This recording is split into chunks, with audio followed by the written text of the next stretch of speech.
Baik, pemirsa, masih dari Sumatera, hujan berintensitas tinggi yang mengguyur kota Padang sejak Kamis malam menyebabkan banjir susulan di daerah Batu Buswak, Kecamatan Pau, Kota Padang.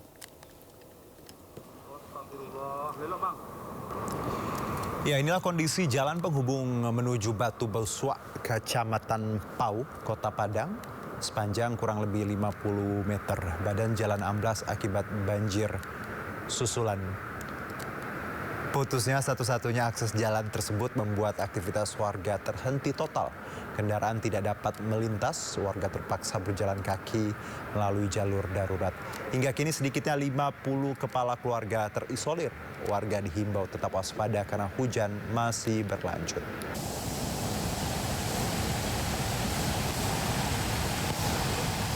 Sementara itu, Kabupaten Gayo Luwes kembali diterjang banjir bandang. Banjir tersebut disebabkan hujan deras sejak 1 hari terakhir.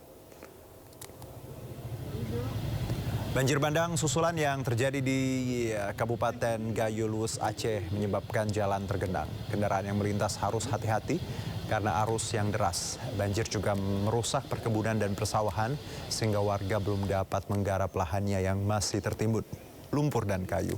Warga berharap pemerintah dapat segera memulihkan dampak bencana ini dengan menormalisasi aliran sungai agar aktivitas warga dapat kembali berjalan normal.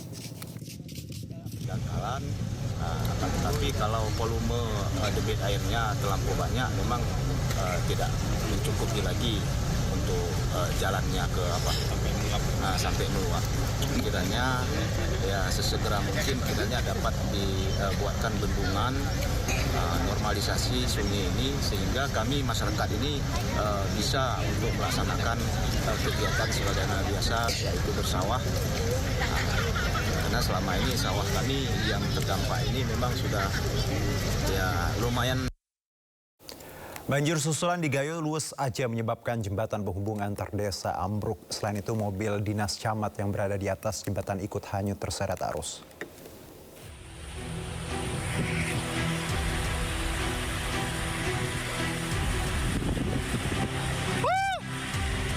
Sebuah mobil dinas milik Camat Pantan Cuaca, Gayo Luwes, Aceh hanyut terbawa arus sungai. Peristiwa ini terjadi pada Kamis sore pukul 16.30 waktu Indonesia Barat di Desa Seneren, Kecamatan Pantan Cuaca, tepatnya di jembatan penghubung Desa Seneren dan Desa Kurnia. Mobil dinas ini diketahui terjebak di atas jembatan sejak banjir bandang dan tanah longsor pertama melanda wilayah Gayo Luwes, Aceh pada 26 November 2025 lalu. Derasnya arus air susulan akibat hujan deras menyebabkan struktur jembatan tidak mampu menahan arus hingga akhirnya ambruk dan menyeret mobil ke dalam sungai. Warga yang berada di lokasi kejadian sempat berupaya melakukan penyelamatan agar tidak terseret lebih jauh oleh derasnya arus sungai. Hingga saat ini mobil masih berada di aliran sungai dengan kondisi terendam.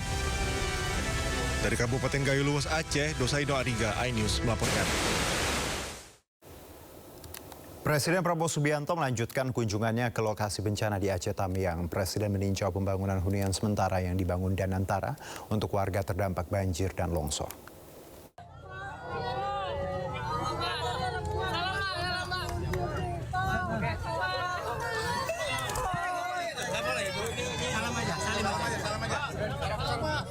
Presiden Prabowo Subianto meninjau struktur dan fasilitas hunian yang dibangun BPI Danantara bernama Rumah Hunian Danantara di Kebun Tanjung Semantoh, Karangbaru, Aceh Tamiang, Aceh, Kamis pagi.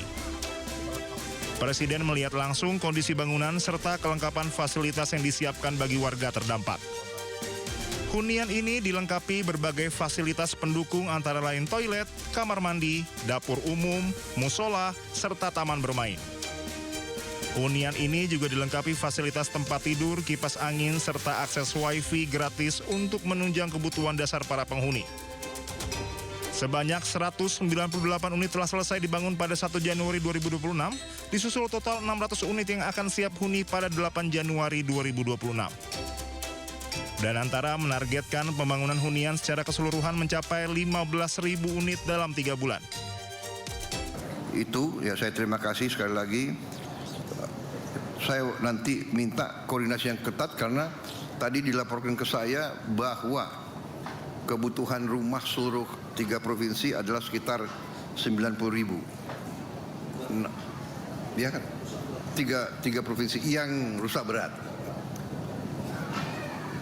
Apakah yang 15.000 nanti bagian dari 90.000 itu? Itu yang harus dibicarakan. Ya.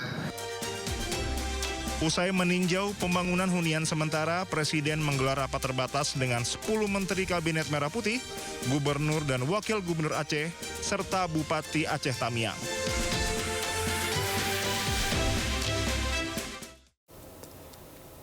Presiden Prabowo menyampaikan permohonan maaf karena belum bisa mengunjungi semua lokasi bencana. Prabowo mengungkapkan dirinya kerap mendapat keluhan dari para bupati yang daerahnya terdampak bencana. Beberapa pihak dari Mendagri, dari Gubernur, bahwa banyak kabupaten lain bertanya kok Presiden belum sampai. Ya. Saya minta maaf saya belum bisa ke semua titik, tapi saya pilih atau saya disarankan hadir di tempat-tempat yang sedang ada kegiatan penting, dan walaupun semua daerah pasti mengalami kesulitan yang sangat besar. Tetapi saya sudah sampaikan ke Gubernur dan Mendagri, nanti insya Allah saya coba tetap daerah-daerah yang dampaknya besar akan saya datangi. Kembali bersama kami pemirsa, Kitab Undang-Undang Hukum Pidana KUHP dan Kitab Undang-Undang Hukum Acara Pidana KUHAP baru diteken Presiden Prabowo Subianto dan mulai berlaku hari ini.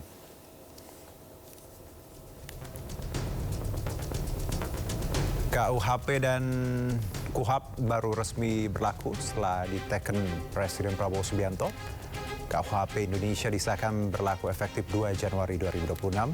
Di salah satu pasal, yakni pasal 218, disebutkan setiap orang yang menyerang kehormatan atau harkat dan martabat diri Presiden dan Wakil Presiden di muka umum berpotensi diancam penjara paling lama 3,5 tahun.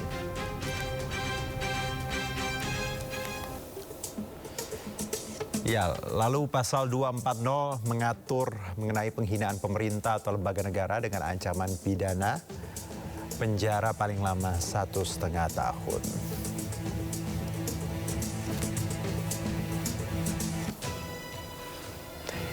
Ini juga terkait pasal perzinahan. Ini penting juga, pasal 411 ayat 1 menyebut setiap orang yang melakukan persetubuhan dengan orang yang bukan suami atau istrinya diancam pidana penjara paling lama 1 tahun.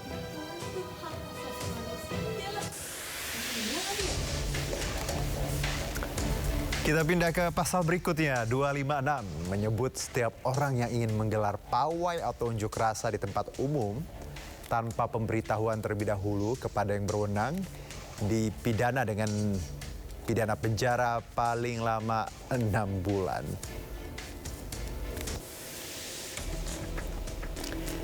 Kita ke pasal 300. Ini juga menjamin potensi penjara 3 tahun bagi mereka yang menebar kebencian atau penghasutan untuk melakukan diskriminasi berdasarkan agama atau kepercayaan orang lain. Selanjutnya, pasal 301 menyebut setiap orang yang menyiarkan, mempertunjukkan, menempelkan tulisan atau gambar dengan maksud agar isi tulisan atau gambar tersebut diketahui, dipidana dengan penjara paling lama 5 tahun.